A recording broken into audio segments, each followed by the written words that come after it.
तो बेनिल डारिउश और Charles Oliveira के बीच में जो फाइट होने वाली थी यूएफसी 288 के को मेन इवेंट में, उसको शिफ्ट कर दिया गया है यूएफसी 289 में। तो अब वो जो मेन इवेंट का स्लॉट था वो खाली हो चुका है। मैंने आप सबको अपने लास्ट वीडियो में एक्सप्लेन करा था कि यहाँ पर 3 फाइटर्स का नाम आ रहा है जो कि ये फाइट बनाई जा सकती है, गिलबर्ट बर्न्स, बिलाल मोहम्मद और डस्टिन पोरियर।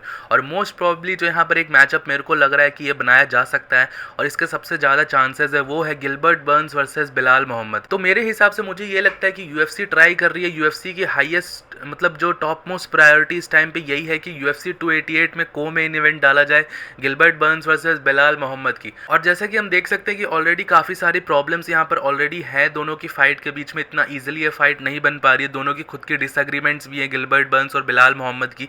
जैसे कि गिलबर्ट बर्न्स का कहना है कि वो 170 पाउंड पे ही फाइट करेंगे और बिलाल मोहम्मद यहाँ पर कह रहे हैं कि वो एक कैच वेट फाइट करना चाहते हैं 175 पाउंड या 180 पाउंड्स पे, क्योंकि वो उतना ज़्यादा वेट कट अभी नहीं कर सकते। ऊपर से अभी रमज़ान का मंथ चल रहा है तो उनको उन सारी चीज़ों में भी वो बिजी है, थोड़ा डिस्ट्रैक्टेड है। तो डेफिनेटली सिर्फ 2 वीक्स के टाइम में वो, जो कि हमें पता है कि यूएफसी 288 मई 6 में होने वाला है और रमज़ान अप्रैल 22 को ख़त्म होगा, तो ऑलमोस्ट मोटा मोटा आप समझ लो 2 वीक्स का टाइम है।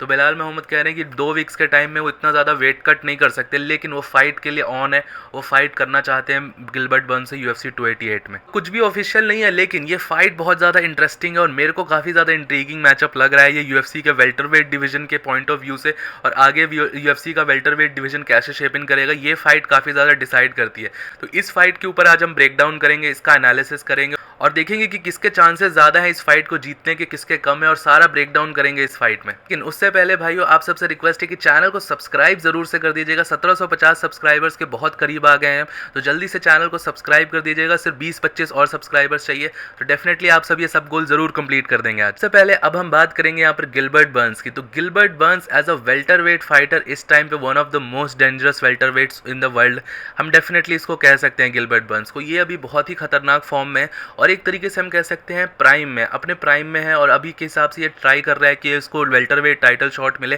और वापस से ये फाइट करे। तो डेफिनेटली देखिए ये एक चैंपियनशिप लेवल का फाइटर है, लेकिन क्या ये बिलाल मोहम्मद के सामने टिक पाएगा? देखिए बिलाल मोहम्मद और गिलबर्ट बर्न्स का कैरियर अगर हम एक टाइम को कंपेयर करें तो दोनों थोड़ा सिमिलर चल रहा था। बिलाल मोहम्मद का कैरियर भी स्टार्टिंग कैरियर उतना अच्छा नहीं गया, सेम गिलबर्ट बर्न्स का भी स्टार्टिंग कैरियर उतना ढंग का नहीं गया, वहाँ पर उन्होंने लाइट वेट में काफ़ी सारे लॉसेज लिए।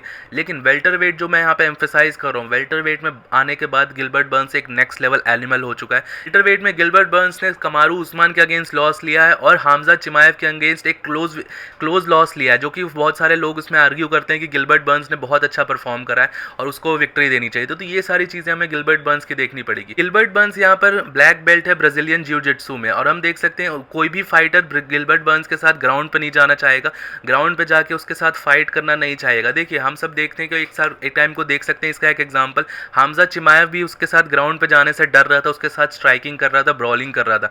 क्यों? क्योंकि देखिए हामजा चिमाएव की स्ट्रॉन्ग क्या है, रेसलिंग स्ट्रॉन्ग है, लेकिन उसकी ग्रैपलिंग भी स्ट्रॉन्ग है, लेकिन उसकी रेसलिंग ज़्यादा स्ट्रॉन्ग है। और बहुत सारे लोगों को ग्रैपलिंग और रेसलिंग के बीच में डिफरेंस नहीं पता। बेसिक डिफरेंस जो ग्रैपलिंग और रेसलिंग के बीच में ये होता है कि ग्रैपलिंग में होता है कि आप सबको चोक कर सकते हो, आर्म बार्स कर सकते हो, हील हुक्स लगा सकते हो, सबमिशन अटेम्प्ट्स ज़्यादा कर सकते हो एज कम्पेयर टू रेसलिंग में क्या होता है, वो बस एक पोजीशन होल्ड करना होता है। रेसलिंग का मेन फोकस होता है वहाँ पर बंदे को नीचे रखना, उसके ऊपर ले करना और एक पोजीशन होल्ड करना।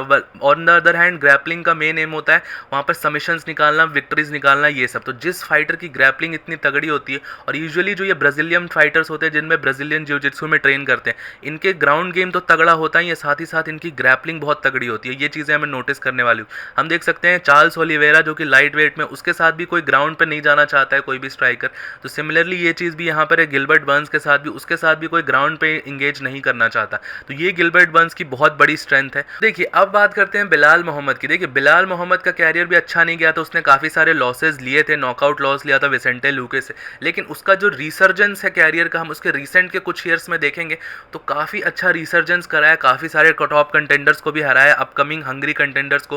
और जो उसकी रिसेंट विन है शॉन ब्रैडी के अगेंस्ट, वो भी बहुत एंटरटेनिंग विन थी, काफ़ी अच्छी फाइट करी गई थी। बिलाल मोहम्मद का फाइटिंग स्टाइल यहाँ पर देखने को होगा तो वो बेसिकली एक प्रीडोमिनेंटली रेसलर है, वो बहुत ज़्यादा रेसल करते हैं और एक हैवी रेसलिंग अप्रोच के साथ जाते हैं। तो यहाँ पर एक चीज़ होगी कि आप सब बोलोगे कि रेसलिंग तो इसके पास भी है और गिलबर्ट बर्न्स के पास भी है, लेकिन गिलबर्ट बर्न्स के पास एक चीज़ है जो कि बिलाल मोहम्मद पे नहीं है, वो है ग्रैपलिंग, वो है सबमिशंस। हम देख सकते हैं बिलाल मोहम्मद डेफिनेटली किसी को भी ग्रैपल कर सकता है, उसको थका सकता है, उसके ऊपर पोजीशन होल्ड कर सकता है, लेकिन वो ज़्यादा सबमिशंस नहीं निकाल पाता, उसके सबमिशन विक्ट्री ज़्यादा नहीं है, वो सबमिशंस के लिए ज़्यादा ट्राई नहीं कर सकता क्योंकि उसकी ग्रैपलिंग उतनी तगड़ी नहीं है, उसके पास वो ब्राज़ीलियन जिu-जित्सु वाला एक्सपीरियंस नहीं है। तो ये चीज़ें डेफिनेटली हेल्प करेंगी गिलबर्ट बर्न्स को। लेकिन यहाँ पर जो सबसे इंपॉर्टेंट फैक्टर प्ले इन करेगा और सबसे इंपॉर्टेंट फैक्टर प्ले इन करता है बिलाल मोहम्मद की रिसेंट फाइट्स में, वो है उनकी ट्रेनिंग। उन्होंने अपनी ट्रेनिंग कहाँ से करी है, उनके फाइट कैंप में कौन से बंदे। हम सब पता है लास्ट फाइट जो उनकी शॉन ब्रेडी थी उसमें उनको स्पेसिफिकली कोच करा था हबीब ने, एकदम पर्सनली कोच करा था, जैसा वो इस्लाम मकाशेफ को कोच कर रहे थे, उमर नुरमागोमेडोव को कर रहे थे,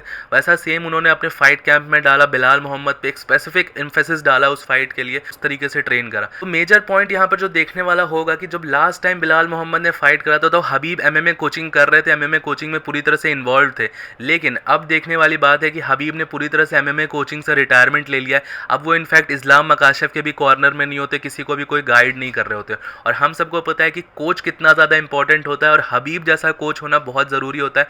इस्लाम मकाशेफ के भी लास्ट फाइट हुई वो बहुत ज़्यादा स्ट्रगल करा, तो डेफिनेटली ये सारी चीज़ें देखने वाले होंगे कि बिना हबीब के क्या बिलाल मोहम्मद स्ट्रगल करेंगे या नहीं करेंगे, और गिलबर्ट बर्न्स जैसे स्मार्ट फाइटर जो कि हाई आईक्यू फाइटर है उसके अगेंस्ट हबीब का होना बहुत ज़रूरी है। ये भी एक फैक्टर प्ले इन करेगा बिलाल मोहम्मद के लिए कि उनके साथ अगर हबीब की ट्रेनिंग होगी, हबीब उनको ट्रेन करेंगे इस फाइट के लिए, तो डेफिनेटली ये सारी चीज़ें भी देखने वाली होगी। और एक और चीज़ जो डाउन साइड करेगी बिलाल मोहम्मद के लिए यहाँ पर, देखिए रमज़ान 22 को ख़त्म होगा, उसके बाद मोटा मोटा सिर्फ 2 वीक्स होगा उनके पास ट्रेनिंग करने के लिए, और गिलबर्ट बर्न्स जैसा फाइटर के लिए आपको पूरा एक फुल कैंप ट्रेनिंग करना होगा 2-3 महीने। तो ये सारी चीज़ें भी इनको कॉम्पनसेट करनी पड़ेगी ये 2 महीने में ही, ये 2 हफ्ते में ही सॉरी। तो ये सारी चीज़ें भी यहाँ पर देखने वाली होंगी। लेकिन हम ये सब देख सकते हैं कि एक बहुत ही तगड़े फॉर्म में चल रहे हैं बिलाल मोहम्मद, और उन्होंने बैक टू बैक काफ़ी सारे कंटेंडर्स को हरा दिया है। विसेंटे लूके, शॉन ब्रेडी, जो कि विसेंटे लूके को तो बहुत ही डोमिनेंट तरीके से हराया और रेसलिंग का प्रोवेस दिखाया, रेसलिंग डेफिनेटली उनके पास है। तो देखिए हम यहाँ पर देख सकते हैं कि जब दो प्रीडोमिनेंटली रेसलर्स फाइट करते हैं तो स्ट्राइकिंग हमें देखने को मिल सकती है इस फाइट में। और यहाँ पर एक चीज़ फ़ायदे में आती है बिलाल मोहम्मद की कि गिलबर्ट बर्न्स की चिन को थोड़ा वीक माना जाता है कि गिलबर्ट बर्न्स की चिन थोड़ी सस्पेक्ट है क्योंकि वो ड्रॉप बहुत जल्दी हो जाता है किसी भी पंच से, और यहाँ पर हम देख सकते हैं कि बिलाल मोहम्मद एक हैवी हैंड्स पैक करते हैं। मैं ये नहीं कह रहा हूँ कि बिलाल मोहम्मद की स्ट्राइकिंग बहुत अच्छी है, मैं ये कह रहा हूँ कि उनके हाथों में पावर ज़्यादा है। अगर वो पावर कनेक्ट कर लेंगे गिलबर्ट बर्न्स पे तो डेफिनेटली काफ़ी सारी प्रॉब्लम हो सकती है गिलबर्ट बर्न्स को, बट वही सारी चीज़ें देखनी होगी। दोनों फाइटर्स अपने टॉप पे हैं और ये वेल्टर वेट डिवीजन को जो ये मैचअप होगा ये बहुत ही तगड़ा होगा, और आगे आने वाला है जो भी इस फाइटर को जो भी ये फाइट को जीतेगा वो डेफिनेटली नंबर 1 कंटेंडर बन जाएगा। तो अब आप सब मेरे को बताइए कि आप सबका क्या ओपिनियन है इस फाइट के ऊपर। अगर May 6 को ये फाइट होती है तो इनमें से दोनों में से कौन जीतेगा, कौन किसके ऊपर भारी पड़ेगा, तो अपना ओपिनियन मेरे को नीचे कमेंट सेक्शन में ज़रूर बताइएगा। वीडियो पसंद आए तो वीडियो को लाइक कर दीजिएगा, चैनल को सब्सक्राइब भी कर दीजिएगा। जो 1750 सब्सक्राइबर्स का हमारा सब गोल है उसको ज़रूर से कंप्लीट कर दीजिएगा। टिल देन मिलता हूँ आप सबको नेक्स्ट वीडियो में अगले अपडेट के साथ। Bye bye.